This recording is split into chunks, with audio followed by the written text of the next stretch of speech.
distingués invités en vos rangs et grades respectifs.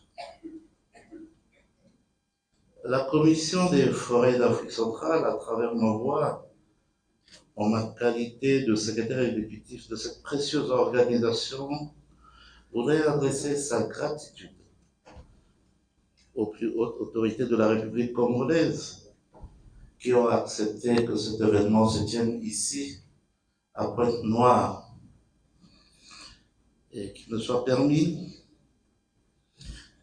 de remercier particulièrement,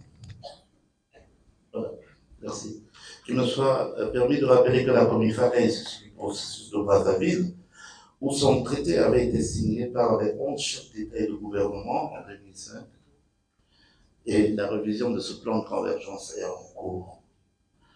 C'est pour dire que la République congolaise est un pays qui est engagé pour la préservation de la biodiversité et des forêts du bassin du Congo.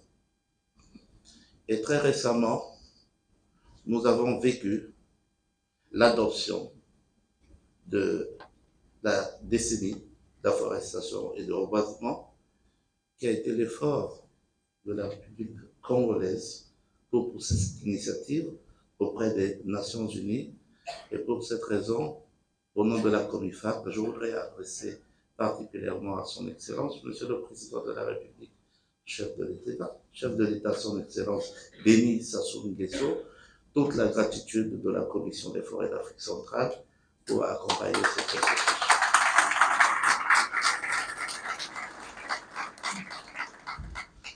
Nous sommes réunis ici aujourd'hui à Pointe-Noire.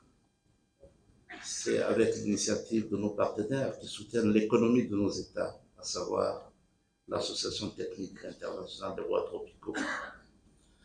Et dans le cadre de résoudre, la COMIFAC ne voudrait pas rester en marge de cette initiative pour soutenir les efforts du secteur privé pour l'exploitation de nos ressources forestières, mais une gestion durable soutenue.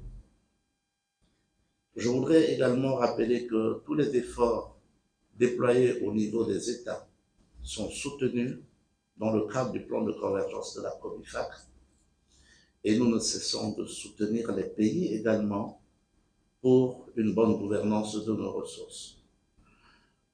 La COMIFAC a commencé à travailler avec la TIBT depuis des années, et nous avons renouvelé très récemment la convention de collaboration avec la TIBT dans l'esprit que la TIBT puisse accompagner nos États dans les négociations internationales sur les questions liées à CITES, parce que nos économies en prennent un coup du fait que les décisions qui portent interdiction de bois tropicaux proviennent surtout de certaines parties et que parfois nous n'avons pas assez de voix pour essayer de nous défendre. Nous ne devons plus travailler désormais tout seuls.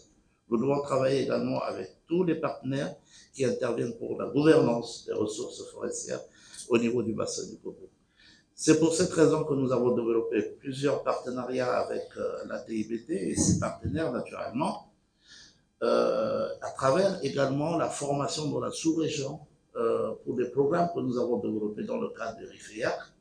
Et pour preuve, nous allons partir demain dans la zone économique spéciale où RIFEAC a été mise en contribution pour essayer de développer le concours de l'ébénisterie.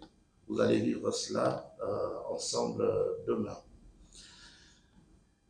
Avant de clore mon propos, je voudrais rassurer nos partenaires que la COMIFAC ne ménagera aucun effort pour accompagner et soutenir toutes les activités d'exploitation et de valorisation de nos ressources au niveau du bassin du Congo.